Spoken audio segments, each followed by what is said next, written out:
নমস্কাৰ বন্ধুসকল, মোৰ ইউটিউব চেনেল সাগৰছ ব্লগলৈ স্বাগতম জনাইছোঁ। এয়া মোৰ বন্ধুবৰ্গ সকলো ওলাইছে একেলগে। আমাৰ মানে এয়া পৰিয়ালৰ সৈতে একেলগে যাবলৈ আৰম্ভ কৰিছোঁ।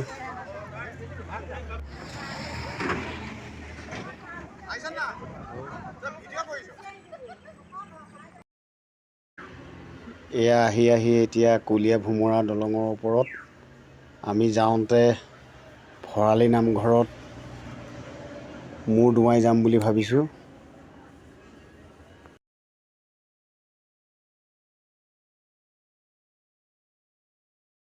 এয়া আহি পাই গ'লোহি আমি ভৰালি নামঘৰ। এইটোৱে হৈছে ঐতিহ্যমণ্ডিত ভৰালি নামঘৰ, বহুত পুৰণা নামঘৰ। 1594 চনতে স্থাপিত এই ভৰালি নামঘৰ, বহুত পুৰণা নামঘৰ।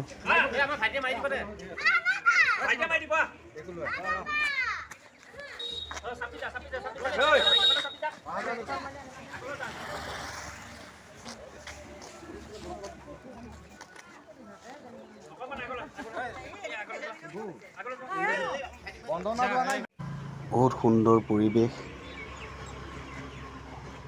বহুত সুন্দৰভাৱে চাফ চিকুণ কৰি ৰাখিছে। বহুত পুৰণা নামঘৰ হয়। ইয়াত বহুত ভক্তপ্ৰাণ ৰাইজ ইয়ালৈ সমাগত হয়। আমি ৰাতিপুৱাই আহিছোঁ যে ইয়াত দৰ্জা খোলাই নাই এতিয়াও। আমি ইয়াৰ পৰা ৰাওনা হ'ম এতিয়া অৰ্কিড পাৰ্কলৈ। এয়া অৰ্কিড পাৰ্ক আহি পাই গ'লোহি। ইয়াত কাউণ্টাৰত বহুত ভিৰ, 100 টকা টিকট, সৰু ল'ৰা ছোৱালী 30 টকা। এয়া চাওক, বাঁহ কাঠৰে নিৰ্মাণ কৰা ধুনীয়া ধুনীয়া গড়, নানা ধৰণৰ সামগ্ৰী, হাতে বোৱা কাপোৰ ইয়াত ধুনীয়াকৈ ৰখোৱা হৈছে। এয়া অৰ্কিড পাৰ্কৰ গেট হয়। আমি এতিয়া সোমাই যাম ভিতৰলৈ। সেয়া অৰ্কিড পাৰ্ক চাই আহি আছোঁ। অৰ্কিড পাৰ্ক চাই আহি আছোঁ। এয়া পাৰ্কত সোমাবলৈ আহি আছোঁ। চাব, আপোনালোকক দেখাই যাম। নাচনীৰ মূৰ নুঘূৰাই, সেইকাৰণে লগোৱা হয়। কি বুলি ক'লে এইটো? শিয়াল নিজিয়া কপ বুলি কোৱা হয়। শিয়াল নিজি।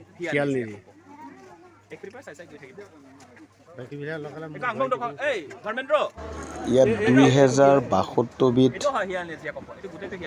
কপৌ ফুলৰ প্ৰজাতি আছে। কালাৰ বেলেগ বেলেগ নাম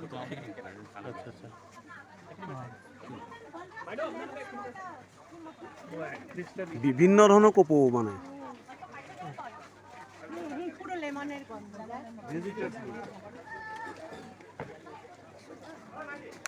Very nice.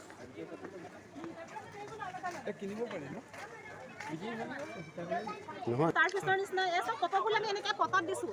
ইটাৰ টুকুৰা কয়লা, নাৰিকলৰ বাকলি দি মাটি দিব নালাগে।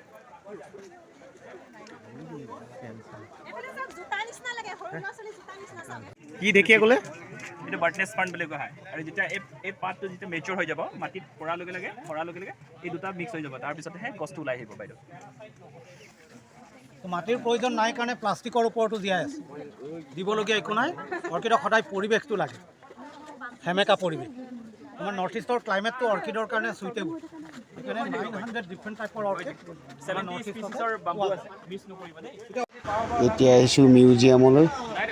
আপোনালোকক দেখাম এতিয়া থলুৱা কিমান সামগ্ৰী ইয়াত ৰাখিছে। আপোনালোকে ভালদৰে চাব।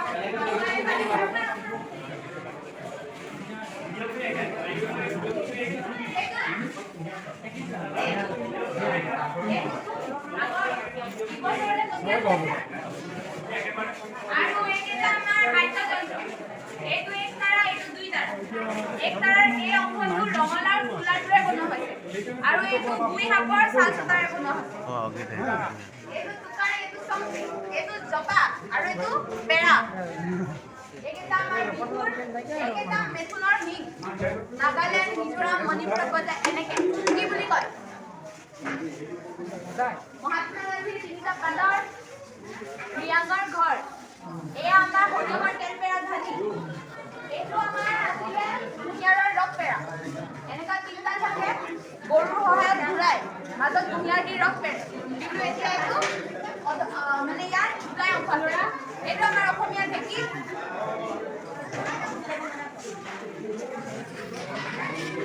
এইটো আমাৰ এইখনৰ আৱিষ্কাৰ হৈছিল 1804 চনত ফ্ৰান্সত আৱিষ্কাৰক আছিল জোচেফ মেৰী জেকাৰ ইয়াৰে প্লেট কিখন যিখন আছে ডিজাইন প্লেট কেটলেট প্লেট বুলি কয় এইকেইখনৰ দ্বাৰাই ইয়াতে ডিজাইন বনোৱা হয় হাতেৰে ফুলৰ চানেকি নুগুঠে ইয়াত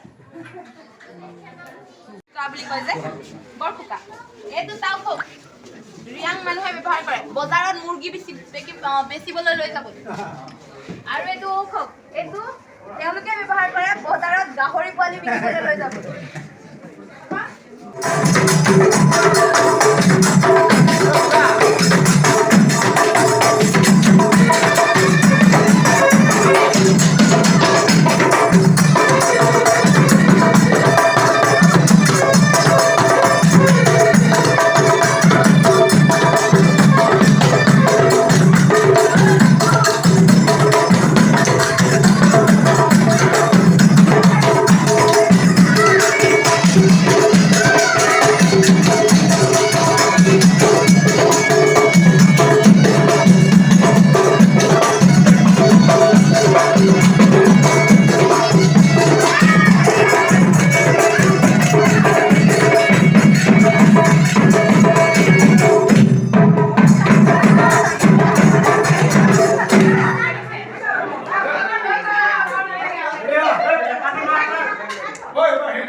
পালি লেংগুৱেজত লিখা আছে এয়া আপোনালোক সূৰ্য পাহাৰলৈ গৈছে নে গোৱালপাৰা ডিষ্ট্ৰিক্টত যে আছে এই ফটো কেইটা সূৰ্য পাহাৰত আপোনালোকে আগৰ দিনত তাতে তিনিটা ধৰ্ম একেলগে পালন কৰা হৈছিল বুদ্ধিষ্ট ধৰ্ম হিন্দু ধৰ্ম আৰু জৈন ধৰ্ম কিন্তু বৰ্তমান অৱস্থাত আপোনালোকে যদি সূৰ্য পাহাৰ যায় তাতে আপোনালোকে দেখিব 9,99,999টা শিৱলিংগ ভিডিঅ'টো ভাল লাগিলে ছাবস্ক্ৰাইব কৰি দিব প্লিজ লাইক এটা হ'লেও কৰি দিব দেই দেখাই দিওঁ আইদেউ সন্দিকৈ বাইদেৱে বনোৱা নিজৰ হাতেৰে বোৱা মেখেলাখন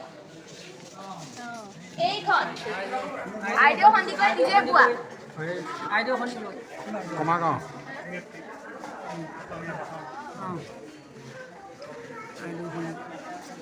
গোলা